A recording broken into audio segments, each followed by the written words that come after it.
In this episode, Golden and I talk about the CW's The Flash, Season 6. Full speed ahead.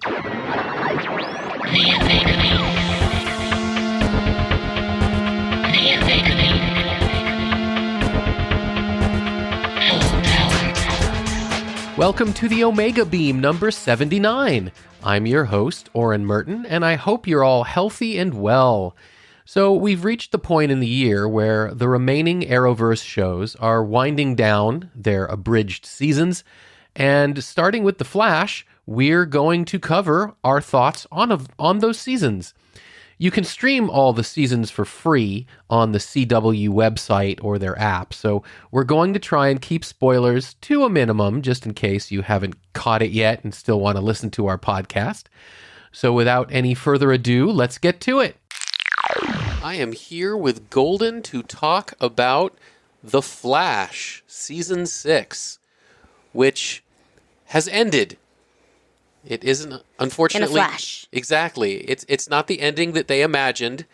They originally had been 22 episodes planned, but then it was reduced to 20. 19? And then, unfortunately, because of shutdown, they only got to completing 19, and the final episode was not able to be finished of the 20. So, that in mind, the ending was obviously not the intended ending. What overall would you say about this particular season? It was rocky for me. I definitely wasn't as invested as previous seasons. Mm-hmm. I know that I think the last couple episodes tied it up nicely for me, but otherwise there was a lot still left open. The storyline just wasn't pulling me in as much. Yeah, that would be what I would say. That I love these characters. I love the actors. I love the characters. I really think they inhabit this world. I like Team Flash. Grant Gustin, of course, does a wonderful job, but so does everyone else on the team. But the specific story of what the team was going through didn't grip me as much as it has in previous seasons.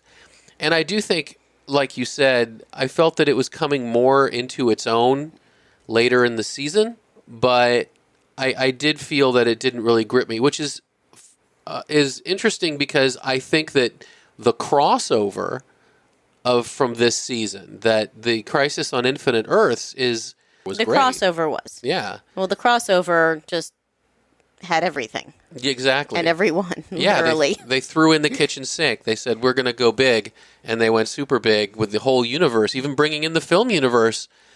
And I don't think the season after that really lived up to that. And like you said, I mean, it wasn't, the show's never bad. It's always done with a certain high level of polish. The actors are good, but the story just wasn't one that really gripped me. I think that the back and forth with Elongated Man, the actor's Hartley Sawyer. Yeah, the relationship between Elongated Man and Sue Dibney was that was kind of interesting. Yeah, I enjoyed that. And I liked the back and forth there. I think what they did well in this season are a lot of those little things like that. Mm-hmm. Like the relationship that Cisco is building with his girlfriend, the relationship that Killer Frost is building with her mom. Mm-hmm. You know, the relationship that Killer Frost is building with Caitlyn's mom. A lot of those things I felt worked really well. Mm-hmm. But just the big story arc was missing something. I think the story arc was interesting, but there was just something missing that was present in previous seasons. Yeah, I think part of it was also that they tried to do kind of, in a way, almost two stories, because they have one before the crisis and then a different one kind of after the crisis. And the Flash and Arrow, really, the Flash and Arrow particularly, not so much Supergirl, but and definitely not Batwoman, but before Crisis, their shows were all Crisis. It was all, we have to be ready for the crisis, and the whole arc of Arrow that last Do you season. think they just lost the energy Yeah. from that? Yeah. That's a great way to put it. I do think they did. I think it was like everything was building up to Crisis. Crisis happened. It was But everything. even before that, I don't think that I was as into the season. Yeah, that could be. I mean, if you weren't into these sort of crisis preparation stories, then... Well, the crisis I was interested in. Yeah, Crisis was definitely amazing. Yeah. And I don't know if it's because they rely very heavily on Iris is always there for Barry and Barry's always there for Iris, and a lot of that was missing in the last half of the season too. Yeah. Because they were separated. But I'm not sure. Haven't been able to quite put my finger on what it is that wasn't there for me. I think one of the things that wasn't there for me in the latter part of the season, and, I'm trying to keep to light spoilers and medium spoilers and not give, like, much away to people who haven't seen the end of the series yet, but it's hard to talk about without. But, there's the dynamic between Barry Allen and Iris West changes drastically in the second half of the season. We know it as the audience because we know what's happening. But in my opinion, it went on way too long without anyone else really picking up on the change in dynamic. Because they were obviously making it obvious enough that it could be picked up on because, they wanted us to know about it. And I think it's also Joe not being there. Right. I think Joe is just, a character that you love. Right, yeah. I thought Grodd Friended Me was fun. Right. I thought that was fun. So when we're talking about, the little things that did work, that whole after Crisis trying to figure out Nash Wells and where this new Nash fits in, and the fact that he has this person that he sees as a daughter that does not have that same relationship with him, but he can't deny how he feels about her. But also that entire, well, this is really odd, so maybe that worked. Mm-hmm. And I think that it had a little bit of tension. It didn't go on too long, mm-hmm. but it's still something that can be drawn on later. Yeah. So one of the little things, although this isn't so little, that I liked was I like the fact that this season Frost is more present. It's not Caitlin all the time, except when they kind of need Frost for a little bit and then she jumps in. I like that she was driving, and I like the personality dynamic there.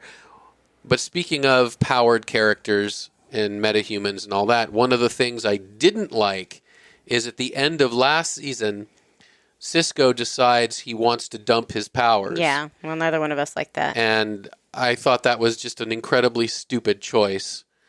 And I really did not like Cisco this season without powers. I just every time you'd hear him say, "Oh, well, if I still had my powers," it's like, well, you're an idiot, and you should. I mean, to me, not wanting to use your powers is fine. You just don't use them. It's to me saying, I don't want to be powered, so I'm going to take my powers away. Is like saying, I don't want to walk, so I'm going to chop my legs off. I mean, no, you just don't walk if you don't want to walk. But I think that he felt like he couldn't not use them. Right. I understand. He needed the choice to be taken away. I understand the story reason why they did it. I just it made me like just what they did with his character less. It is what it is, but yeah, so I think overall we kind of agreed that the show is still enjoyable, but this season was not the greatest. It'll be interesting to see what they do with season 7, because they didn't finish season 6. I mean, there's still at least a couple elements of the story they need to wrap up.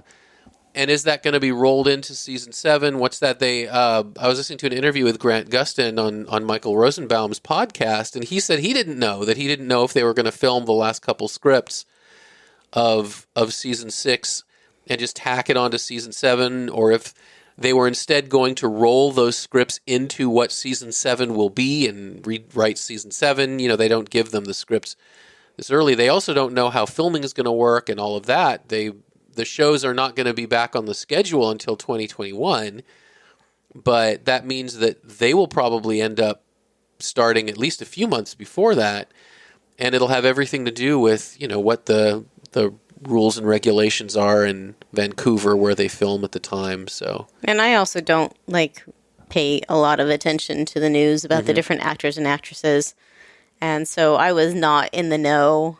So they must have done a really good job with Danielle Panabaker, you know, hiding her pregnancy. Oh yeah, They were playing hide the bump, and I mean, it didn't strike me until the last couple episodes when her face seemed a little bit more round. I'm thinking, I wonder if she's pregnant. Yeah, I didn't. I thought it was. I was a little curious when they had in the story arc that she wasn't going to be very mobile for a few episodes, and then it's oh, okay, I get it. They handled it very well, and you know, kudos for them. So basically, I guess I would say if you love The Flash, then by all means keep watching just to know the story. Yeah, no, it's still fun. Even if it's not your favorite, the characters are still a lot of fun. I think the Elongated Man and Sue Dibney storyline is extremely entertaining. There's still a lot of good entertainment in there, and you have the whole Speed Force dying, and how are they going to continue that? And there's a whole bunch of questions and other things that come up that will definitely be interesting to you, and hopefully maybe you'll enjoy it more than I did. Yeah, if you're not a fan of The Flash, I would recommend you start with a different season than this one. I mean, I still would recommend the show, but there were seasons, you know, previous seasons I would recommend before this one. Well, thank you, Golden. You are welcome. And that's it for this episode. You can find the show notes at theomegabeam.com/79. If you like this episode, please leave a review in the Apple Podcasts app or wherever you listen to podcasts. Those reviews help other people who like this kind of thing find our podcast. If you have any comments or suggestions, please drop us a line at info@theomegabeam.com. Be good to yourselves and each other, and we'll catch you next time.